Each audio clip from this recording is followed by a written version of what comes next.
สิ้นตีนเพิ่นว่าบ่รีดก็ได้แต่ว่าตีนมันบางหลายเนาะพื้นมันหน้าจำเป็นต้องได้รีดตีนฮอตนี้เนาะเพราะว่าเพิ่นว่าบ่มักมันหน้าแต่ว่าตีนมันบางต้องได้รีดวันนี้ทำมาแทกเอวกันเลยเอวเพิ่นน้อยเนาะเอว24สะโพก35คือว่าหุ่นดีเนาะหุ่นงามเลยแล้วก็ยาวก็มักสั้นมักยาวถึงจะอธิบายเนาะเพราะว่าลูกเพิ่นหั่นแต่ละเทื่อหยิบสิ้นละเมนอันน่ะห้ามโทรศัพท์เมนบ่ถึกเนาะคือว่าเอวกับสะโพกนี้ห้ามโทรศัพท์เด็ดขาดเนาะเพราะว่าเฮามาทบเสื้อวัดกันเนาะคือว่า4ครึ่งเนาะ4ครึ่งวันนี้เฮาก็สิทบพอ4ครึ่งนี้เนาะเฮาสิทบมาแบบนี้แล้วก็สิมาสุกจังซี่เนาะมันก็สิออกได้6นิ้วกับ1/8เนาะโดยแล้วก็สะโพกเพิ่น34เขาก็สิมาทบเสื้อวัดคือกันเนาะ34มาทบเสื้อวัดคือกันเอา34เนาะแล้วก็สิมาลูบแล้วก็มาทบแบบนี้เนาะมันก็สิได้8ครึ่งเนาะโดยนี่มันก็สิได้8ครึ่งอันนี้เพิ่นเฮ็ดผิดมาตลอดแม่นเพิ่นเอาโทรศัพท์ห้ามแม่นบ่ได้เนาะตัวนี้โดยก็บัดนี้เข้าใจแล้วเนาะลุงเนาะโดยเฮาสิห้ามหรือว่าเฮาสิทบเสื้อวัดมันก็ออกคือกันเนาะแต่ว่ามื้อนี้แม่แก้วขอทบเสื้อวัดให้เบิ่งเนาะแล้วบัดนี้อยากได้ผมกวางของสิ้นเอาเอวบวกสะโพกมาห้านซองแล้วมาลบ1ครึ่งตัวนี้แม่นห้านโทรศัพท์ได้เนาะตัวนี้ห้านโทรศัพท์ได้เอาเอวบวกสะโพกเท่าใดเอวเพิ่นได้24ครึ่งเนาะแล้วมาบวกให้สะโพกได้34มันเท่ากับเท่าใด8อันนี้ได้8อันนี้ได้5เนาะ58ครึ่งเนาะแล้วมาห้านซองบัดนี้มาห้านซองมันได้เท่าใดอันนี้ได้3ซอง6ได้ซองแล้วซอง4สัก1ลงสัก8ลงจะได้เท่าใด9ซอง18เนาะ9ซอง18เศษส่วนครึ่งนี้เฮาบ่เอาก็ได้เนาะแล้วมันได้29เนาะเอาเอวมาบวกสะโพกมาห้านซองแล้วมาลบให้1ครึ่งเอา29นี้มาลบให้นิ้วครึ่งเนาะคันว่าเอวกับสะโพกลึกกัน10นิ้วเนาะลึกกัน10นิ้วแล้วมาลบให้1คันกายนั้นมันลบให้นิ้วครึ่งหมดเนาะอันนี้เลือ29มาลบให้1ก็สิเหลืออยู่28เนาะของพวงของสิ้นมันสิได้28เนาะอันนี้หลักการมันก็สิเป็นแบบนี้เนาะเข้าใจบ่มาดังกันสูงกันสิแม่นคันว่าเอวกับสะโพกคือเอวจะ24สะโพก34สินะมาลบให้1นิ้วเนาะคันว่าเอว25สะโพก32 3336มาลบให้1ครึ่งเนาะอันนี้เข้าใจเนาะโอเควันนี้เฮามาเต็มกันเลยเนาะอันนี้ตัดหัวมันเนาะประมาณ4นิ้วหรือว่า4โดยอันนี้เต็มสิ้นเนาะสิ้นลูกเดียวพับครึ่งปลายซ้ายก็ได้ปลายขั้วก็ได้โดยเอว24ครึ่งสะโพก34เอาลงอยู่6นิ้วครึ่งเนาะโดยแล้วก็ขีดไปนี่ขีดเส้นสะโพก8นิ้วครึ่งเนาะ8นิ้วครึ่งอยู่บนนี้แล้วก็ขีดมาพี่แทกให้มันบางคนมาเป็นย่างสิ้นมันจังเวอร์มันจังหุบเพราะว่าเจ้าบ่แทกซ่องเถื่อเนาะต้องแทกให้มันได้แล้วก็ขีดไปนี่ขีดซื้อเลยโอเคหลังจากแทกสะโพก8ครึ่งเราจะมาแทกเอวเจ้าได้6นิ้วกับ1/8โดยขีด6นิ้ว1/8โดยไอ้ตัวนี้แล้วเราจะมาแทกเอาเห็ดเกล็ดล่างเนาะเอาเกล็ดล่างเอานิ้วนึงเลยลูกเอานิ้วนึงเห็ดเกล็ดล่างนี่แทกนี่มันนี่นิ้วนึงโดยเอาออกนี่เอานี่นิ้วนึงโดยกีบทางล่างมันเนาะกีบทางล่างนี่ลูกสิเอาอยู่ประมาณ2ครึ่งพอคิด2ครึ่งฮะโดยคิด2ครึ่งแล้วลูกมาคิดนี่นิ้วนึงบ่คิดตัวนี้เห็ดกีบมันได้เห็ดกีบล่างเลยนิ้วนึงแล้วก็มาแบ่งครึ่งตัวนี้โดยแล้วก็เอาลงมานี่ประมาณ4นิ้วครึ่งเนาะเอาลงตัวนี้4นิ้วครึ่ง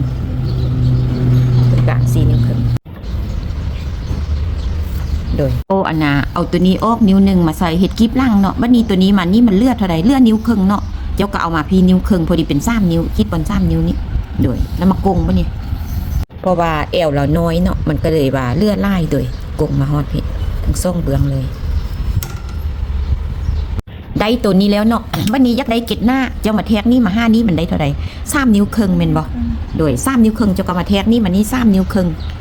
โดยแล้ววันนี้ความกว้างเจ้าได้มาตรฐานแล้วจะเอาออกนิ้วนึงเลยนี่อันนี้ออกมานิ้วนึงแล้วก็ขีดแบ่งครึ่งแล้วก็เอาลง4ครึ่งคือกันเนาะกับกิ๊บทางล่างเอาลงพอกันเลยโดยขีดหน้ากับเกล็ดหน้ากับเกล็ดล่างโทกันเนาะเกล็ดข้างเลยมันเอาลง6นิ้วครึ่งโดยได้แล้วมากิ้งไปในกิ้งแล้วก็เอาไปยิบหยิบออกมาแต่ละเถื่อต้องแทกเอวนี่คือเนาะคันว่าเอว4ครึ่งมันก็ต้องได้12นิ้วกับ1กระเบียดเป๊ะเลยแม่นบ่พอดีเป๊ะเลยเนาะ12นิ้ว1กระเบียดเลยพอดีเลยได้แล้วเขาก็ไปรีดไปเนี่ยเอาตัวนี้พับเข้าหากันตัวนี้พับแบบนี้เนาะตัวนี้ก็พับเข้าหากันจังซี่แล้วตัวนี้พับออก โดยไปรีดเลยลูกทุบครึ่งแล้วกวกโดยเวลาสิกวกหัวเนาะเฮาสิมาทบลูกแต่ละลูกนี้ให้มันซื้อกันเนาะโดยทบซื้อกันละตัวนี้อันนี้เอาลงครึ่งนิ้วแล้วตัวนี้ก็เอาลงอีกครึ่งนิ้วเนาะโดยตัวนี้แม่นสิเอาลง2 นิ้วครึ่งกวกเลยโดย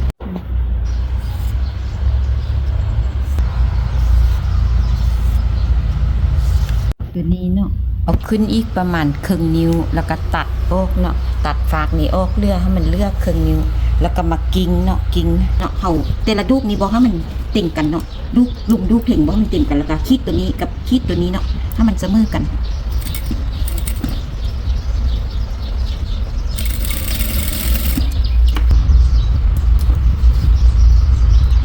ตัวนี้มันมาฮอตนี่เนาะค่ะ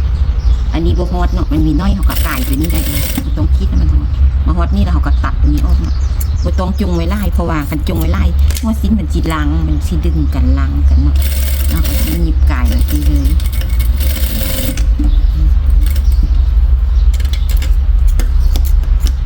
หยิบกายมานี่แล้วเฮาก็สิมาหยิบตัวนี้เนาะมันลูกตัวนี้ให้เฮาเอาขึ้นเพ่งเนาะ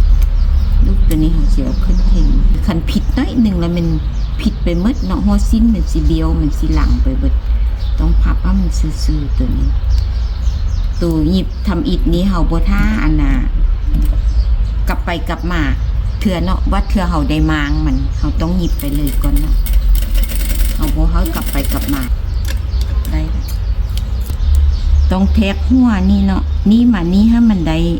นิ้วกับ1กระเบียดเนาะมันจังพอดีคันนิ้ว1ก็น้อยโพดคันนิ้วครึ่งมันก็ใหญ่เนาะอันนี้มีแก้วสีหยิบให้เลยนะตัวนี้ให้มันละเอียดให้มันดีๆนะก็รูปให้มันละเอียดอันนี้เขาหยิบถึงนะตัวนี้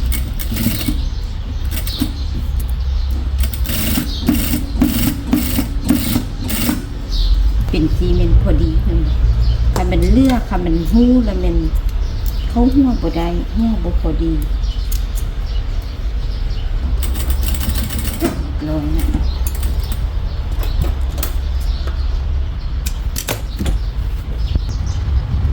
มาจับผิดอันน่ะใส่ข้อกบเนาะจะกำมาไม้ตัวนี้จะกระหยิบครึ่งนิ้วแล้วจะกระ